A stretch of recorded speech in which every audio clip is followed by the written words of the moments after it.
Hello everybody and welcome to Terrible Movie Reviews. Today I will be reviewing the movie Kiara the Brave, a movie I'm sure we all know and cherish and respect. I'm sure many of you are wondering if this movie really is a parody or knockoff of the film Brave. Honestly, I can see that this movie has more in common with Thor than it does with Brave.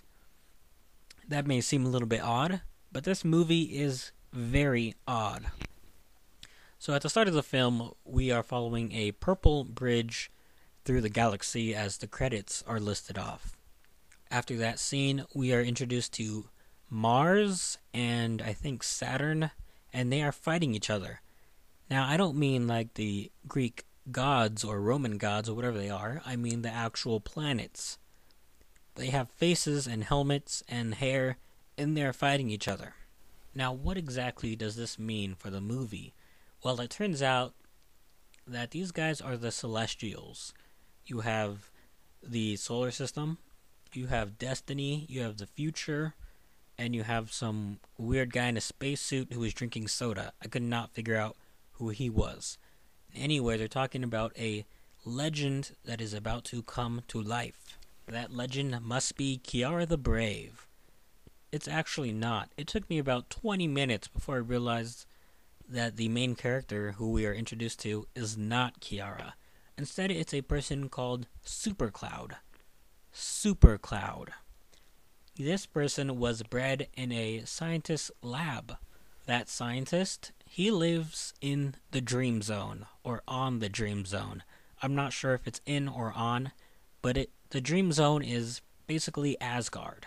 Everybody who lives on the Dream Zone are known as Dream Zonians, and they all have magical powers or supernatural abilities. Most of the children in the film can fly and control the elements. Oh, I just want to give out one mention. People are wondering where they got the money to make this movie. And well, there's a pretty blatant shout out to Kmart. A rapping serpent mentions Kmart. So there you go. There is also a random dance number with the king shaking his scepter and then confetti shoots out the top all over his citizens. This just makes them dance even more and even harder. Eventually, a kid who looks like Johnny Knoxville, it may actually have been Johnny Knoxville playing this part, but he goes into an area called the Black Hole. The Black Hole is a forbidden zone in the Dream Zone. So whenever he gets there, somehow enemies are released. And those enemies start going and attacking the king's castle. Now, if there's one thing Kiara the Brave does right in the movie, is the violence. When those bad guys attack the castle, they throw the king's guards off of huge towers, like 100-foot tall towers, and we see them hit the floor. You can see their backs bending as they hit their heads straight down on the castle floor. So then it is revealed that the main villain's plan is to turn everything into a black hole.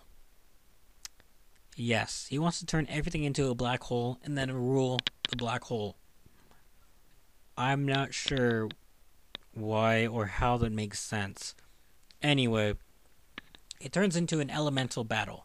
And the main villain, he transforms into an octopus. A very large, very mean-looking octopus. Now, there's one scene in the trailers that everybody seems to notice. And that is when they are all flying. A bunch of kids are flying. That actually happens in the movie. When the main character, SuperCloud, is in trouble, he shouts out, "Kid power, kid power, kid power." After that, all the kids go and fly into battle, and they commit some gruesome things. I mean, I'm not sure how to exactly say it. I don't know whether they shredded the bad guys into pieces, or if they sent them to the Phantom Zone. It's not very clear, but it is pretty gruesome.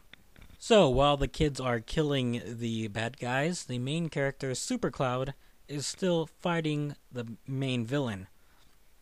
After a struggle, a very intense struggle, the character SuperCloud pulls a crossroads of destiny and blasts the enemy into oblivion with a lightning bolt. the main villain explodes. Actually, he turns into like a tornado type thing, and then he explodes into nothing. Now, if you were to listen to this movie review again, you would notice that I hardly mentioned Kiara. That's because Kiara probably has a total of 30 lines in the whole film. This movie is not about her at all. Instead, it's about SuperCloud. SuperCloud Odin's son. And if the movie were named that, I doubt grandmothers would be buying this for their children.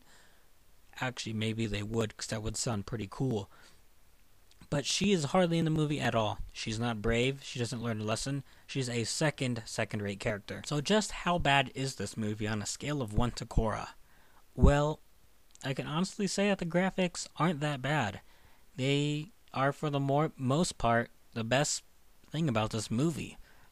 They look crisp, and the articulation of the joints is actually pretty well done most of the time. Beyond that, nothing else works. The story doesn't make sense, the characters are awful, and the planets, I don't even get that part. Why were they there? And you'll probably have nightmares. But the worst part of this movie is that it's over an hour and a half long. I wasted an hour and a half of my life making this a review for that one person who's actually made it this far. That's right, this is for you, buddy. Anyway, this is not a good movie. I hope none of you watch this. Even on YouTube. I wouldn't even say pirate this just to get back at the creators. This is awful. You shouldn't give anybody the chance to even have access to this. So just avoid this movie, laugh at it all you want, but eventually just leave it be and let history forget it. So, that was my review for SuperCloud Odin's Son, the movie.